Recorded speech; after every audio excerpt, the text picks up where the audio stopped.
अंजू, बाप का नाम है रामफल, माँ का नाम है तो माँ जो है कितने दिन पहले मर गई थी? कितने दिन पहले उनका स्वर्गवास हो गया था? 6 महीने बाप को आया था, फिर माँ को। 2 महीने हो गए, 2 महीने हो गए माँ के स्वर्गवास को। तुम मतलब माँ के देहांत के बाद जो है फिर वहाँ जाते हो आप? मामा के घर है तो मामा के घर जो है कौन कौन गए थे? दूसरी बहन गए, क्या नाम है इनका? मीना। तो आपके मामा के छोरे ने कौन सा है आपके मामा के लड़का, क्या नाम उसका? रविंदर है। बाप का नाम उसके मामा उसके बाप का नाम क्या है? कृष्ण है। तो उसने क्या बोला आपको? बोला कि फार्म भरवा ले और उन्होंने ऐसे बोला जिसके माँ बाप मर जाते हैं ना, कोई स्कीम आ रही है सरकार द्वारा, 3 लाख रुपए दे दूँ तेरे को। तो आपका बाप का भी स्वर्गवास हो गया? वो कितने दिन पहले हुआ था? 6 महीने पहले। 6 महीने पहले। तो उसने कहा जिसके माँ बाप मर जाते हैं और सरकारी स्कीम के तहत पैसे आएंगे आपके अकाउंट में 3 लाख रुपए।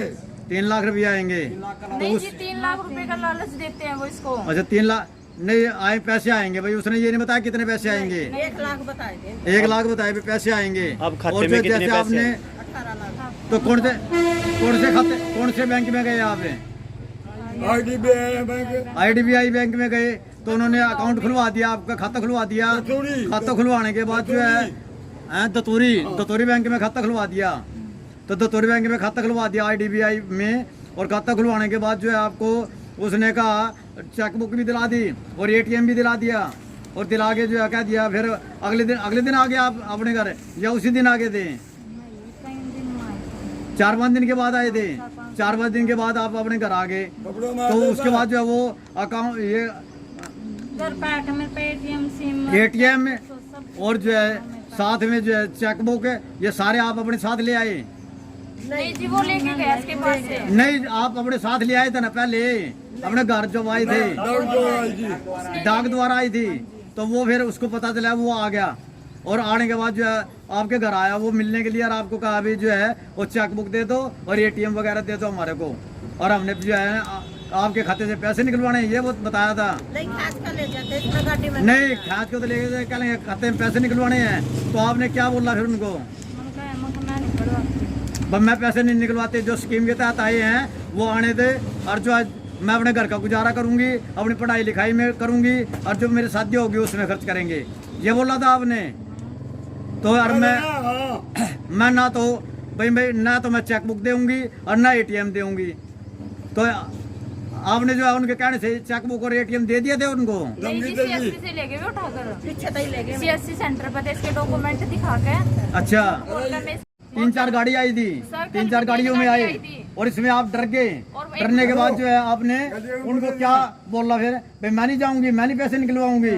सर वो कल भी इसको गाली दे रही थी, गंदी ना गंदी वो तो दे रहे थे आप, और सर वो कल ये बोल रही थी। वो जो है उसके बाद जो है फिर वो वापिस चले गए उस दिन। जब वो आए थे पहले दिन आए वो, जैसे उसको लेने के लिए भाई चलो पैसे निकलवाने हैं, और जो वो फिर खाली चले गए, फिर वो ये साथ नहीं गई। उसके बाद उस दिन के बाद कितने दिन के बाद आए फिर ये? वो 1 हफ्ते के बाद आए। 1 हफ्ते के बाद आए। उससे पहले आपने क्या कार्रवाई की? आपने जो है फिर इनको ताऊ जी को बताया, आपने पाले शर्मा को बताया।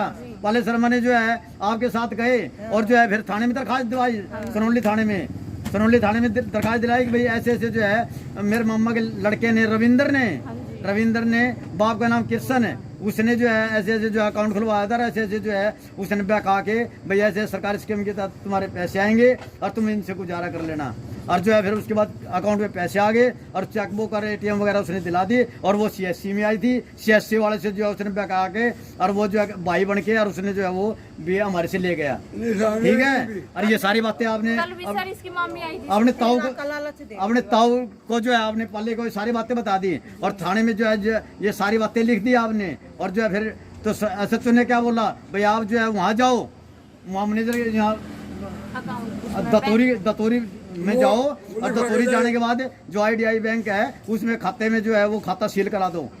ठीक है, और खाता सील कराने के लिए गए, तो मैनेजर ने फिर इनको कहा भाई जो ऐसे ऐसे बात है, और ये पैसे नहीं देंगे, और ऐसे खाता सील कर दिया इनका। खाता सील करने के बाद जो है फिर आप थाने में गए, आपके ताऊ ये पाले शर्मा जी ये थाने में गए, और उन्होंने जो है सारे डॉक्यूमेंट जो है वो वहाँ दे दिए उसको। SHO को दे दिए। हाँ जी। SHO ने जो है कहा अभी ठीक है मैं कार्रवाई करता हूँ। तो उसके बाद फिर कल वो फिर कितने दिन के बाद आए? कल वो 2 दिन के बाद फिर वो 5, 7, 10 आदमियों को लेके आया। नहीं भी ज्यादा थे, 30-40 आदमी थे और साथ में कितनी गाड़ियों में आए थे वो? 5 लेडीज। 4-5 लेडीज थी हाँ जी। और साथ में जो है 15-20 वो थे हाँ जी। और वो जो है 4-5 गाड़ियों में आए। 4-5 गाड़ियों में आए और उन्होंने आके कहा कि जो है वो आप हमारे साथ चलो और ये पैसे निकलवाने हैं। कहाँ गए? CSC सुनौली गए, नहीं जी, चांबेगांव। चांबेगांव में CSC है, वहाँ गए और वहाँ जाने के बाद क्या दिखाया उन्होंने? क्या कहा उन्होंने? इसके डॉक्यूमेंट दिखाए, आधार कार्ड वगैरह, दिखाया, पैन कार्ड दिखाया। आधार कार्ड पैन कार्ड दिखा के वो उनके पास थे आधार कार्ड पैन कार्ड हाँ जी उनके पास। वो लेके नहीं आई थी ये? नहीं जी उन्होंने दिए नहीं थे वे। वो ले अच्छा उन्होंने जो है उसको दिखा के कहने क्या जो है ना ये हमारे को दे दो। तो CSC में आपके ये जो है चेक बुक और ATM वगैरह वहाँ आए हुए थे? हाँ जी वहाँ आए थे। तो उन्होंने जो है वहाँ से ले लिए CSC वाले से बका के। तो वो उसकी गलती थी जो उसकी इसके नाम से आए थे तो इसको देने चाहिए थे। वो उसकी भी तो गलती है, उसने उसको उनको क्यों दिए? इसका नाम लिखना है। फिर ये लेने गई वहाँ पे, उसने बोला वो तो लेके गए थे। लेके गए जब मेरे नाम से हैं तो आपने उनको क्यों दे दिए? जब मेरे नाम से आए तो आप वो भी इसका मतलब सांठ-गांठ कर गया उसके उनके साथ, तो वो भी गलती है। कागज दिखाकर अपना भाई बना कर नर्जीब ले गया हो। क्या वो गाँव का रहने वाला नहीं है CSC वाला जो है? वो इस तो सेंटर में। किसका लड़का है वो? संयोग का। सैनियों का लड़का है। क्या उसको पता नहीं है कि ये जो है इसके भाई है, ये चाचा ताऊ का लड़का है कि नहीं है? तो उसने दूसरे अनजान आदमी को क्यों दे दिए? वो ये बात नहीं पूछी आपने उनसे? फ्रॉड भी हो सकता है कुछ बोला कि मैं उसका भाई हूँ, दे दो मेरे को। उनका मेरे से लेके गया। ऐसे तो फिर कुछ भी हो जो है दूसरे भी बैक आके कुछ भी ले जा सकता है। ऐसे क्यों दे दिया उसने? ये सांठ-गांठ करी उसने। अच्छा दूसरा जो लेके उसके बाद फिर जो है जैसे कागज लिए उन्होंने, कागज लेने के बाद जो है फिर आपके घर गए वो? नहीं सर वो गए नहीं हमारे घर, वो अपने घर लेके चले गए। आपके घर न्याय वो और सीधे अपने घर चले गए। सीधे घर जाने के बाद उन्होंने चेक वगैरह भी दस्तक वगैरह कराए थे आपके चेक बुक पे? नहीं सर दस्तक कराने के लिए, इसको उठाने के लिए आते हैं वो। फिर वो अगले दिन आए थे? हाँ जी। अगले दिन आए क्या लगे जो है दोपहर में आए वो, जो रविंद्र नाम का लड़का है वो पी के आ रहा था, उसकी लाल आंख थी बिल्कुल। अच्छा वो नशे में दूध था, नशे में दूध था, शराब पीती थी और वो आए कहने के जो है ना आप हमारे साथ चलो और पैसे निकलवाने हैं। हाँ जी अकेला नहीं आता वो, किसी और 4-5 गुंडों के साथ बदमाशों के साथ लेके आपको नहीं बुलाया उन्होंने? आपको तो पहले घर से धमकी थी आए, जो भी लड़ाई झगड़ा करना था घर पे कराए। उसके बाद फिर वो थाने में, पुलिस वाले थाने में ले गए उनको, वहाँ से जो है वो चले गए। आप जो है आप मतलब हमको बुलाया, हम गए नहीं। आपको थाने में बुलाया था, फिर थाने में आप गए नहीं। अब आप जो है मतलब ये अब डरे हुए हो भाई वो कभी भी आके रात को दिन में कभी भी आपको जो है कभी भी कोई भी हमला कर सकते हैं। किसी प्रकार का भी हादसा घटित हो सकता है, कोई भी बड़ा कांड हो सकता है, इसमें आप डरे हुए हो। गुंडे हमें धमकी दे रखी है हम लोगों ने। हाँ अब आप क्या चाहते हो? आपकी क्या आप क्या चाहते हो भाई? उनके खिलाफ कार्रवाई होनी चाहिए, कार्रवाई होनी चाहिए, ऐसी न्याय मिलना चाहिए हमारी लड़की ना। न्याय मिलना चाहिए। और साथ में जो पैसे जिसके हैं, जैसे उन्होंने ठगी करके जो 2 नंबर पे पैसे मिलवाए हैं उनको पैसे देने चाहिए, वो उनको पैसे दिलाए जाएं और आपको न्याय मिलना चाहिए। आपके साथ जो है कुछ नहीं होना चाहिए हैं? कानून के हिसाब से आपने काम करना है भाई। मेरा नाम आरती है, ये मेरी बुआ अंजू है जी। ये इतनी ज्यादा डराई धमकाई जा रही है, इसके मामा के लड़कों ने मानसिक रूप से इसको परेशान किया जा रहा है।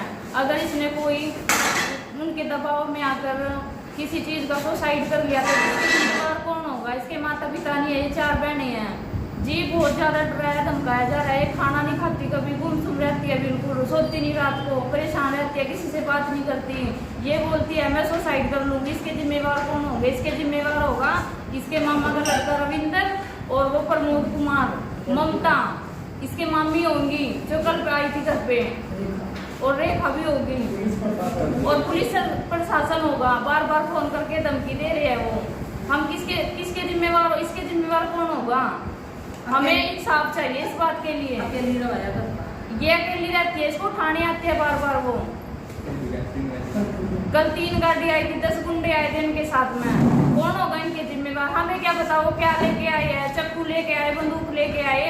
हमें तो किसी को पता भी नहीं था कौन आ रहा है कौन नहीं। अभी तक पुलिस प्रशासन ने कोई कार्रवाई की? नहीं जी प्रशासन ने कोई कार्रवाई नहीं की। धमकी दे रहे हैं इसको कि तेरे को मरवा देंगे, साइन करने पड़ेंगे। और जिताऊ के लड़के हैं उनको भी धमकी दे रहे हैं और 4 बहनों को बोल रहे हैं उठवाने के लिए जी। हमारी तो पूरी फैमिली बहुत ज्यादा परेशान है। घबराई हुई है बहुत ज्यादा, कभी भी कुछ भी हमला हो सकता है। ठीक है।